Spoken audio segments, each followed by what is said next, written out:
5 seconds. Mr. Chairman, I have great pleasure in offering a few remarks on the working of the electricity board. I am going to congratulate the board on their achievements, which are there for the whole world to see. I do not see any reason why anybody should find fault with them for not having made use of the resources available.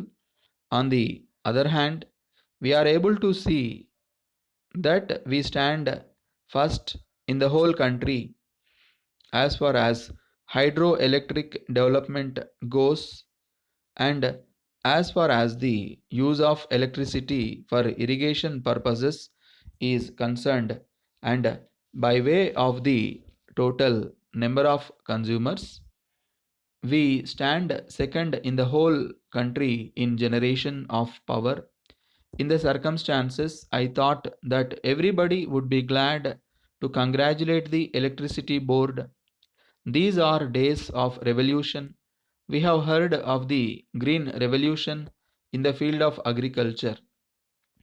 I think we may call this the white revolution in the field of electricity, where darkness has given place to brightness. I think this must be a revolution by itself if it has been possible for the green revolution to take place. It is on account of the electricity revolution, because the expansion of power has been greatly responsible for the lift irrigation in villages. At present, I cannot think of life without electricity. We should understand that it is not merely the luxury of the rich, but the necessity of every citizen. How can there be any life without electric light or fan for even middle class people? Speaking about electric power, I have no doubt that we can really be proud of the achievement in the rural electrification scheme. We are aware that we are committed to the ideal of seeing to it that villages enjoy all the facilities that towns enjoy. Great progress has been made in the supply of electricity to villages, and we find that every village is going to be electrified before the end of this year. We are not far behind, and I am happy about it. Electricity fails now and then, and as a result, there is darkness. I would very much appeal to the board to see that the transformers are strengthened and every necessary step is taken to see to it that such a failure is minimized to the extent possible.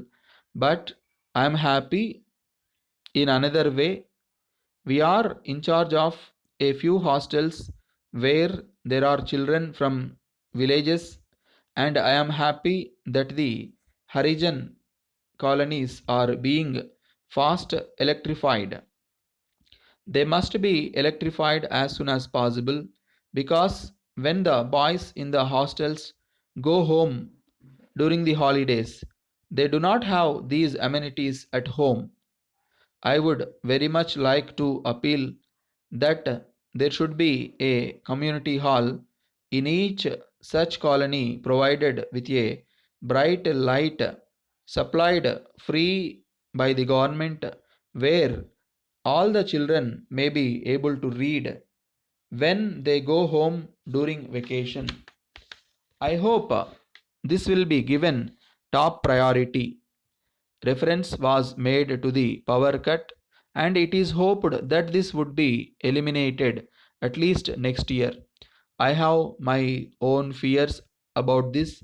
I am afraid whether the vagaries of the monsoon have been taken into account when we say that by next year we will be able to achieve this.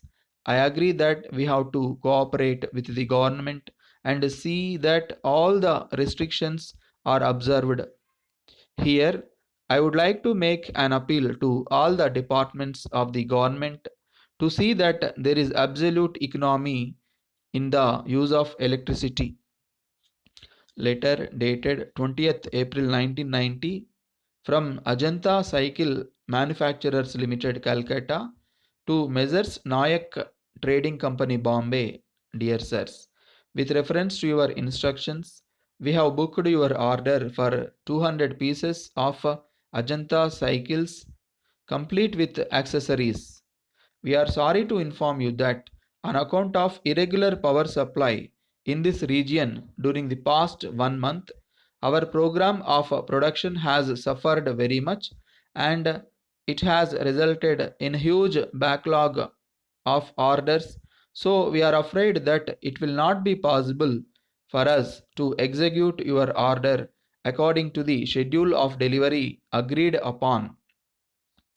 We are trying to fulfill our commitments to the best of our ability, but even then, supply may be delayed by 3 or 4 weeks. We very much regret the inconvenience caused to you, especially in view of our long and satisfactory business relations with you. However, in the circumstances that we have mentioned above, it will not be possible to entertain any claim for compensation since the delay is due to factors which were entirely beyond our control, although we have suffered some losses due to this dislocation in our production schedule. We are ready to maintain the price agreed upon. If you agree that the full quantity ordered will be accepted when supplied, we await your early reply in regard to the matter, and we assure you of our best attention at all times. Yours faithfully.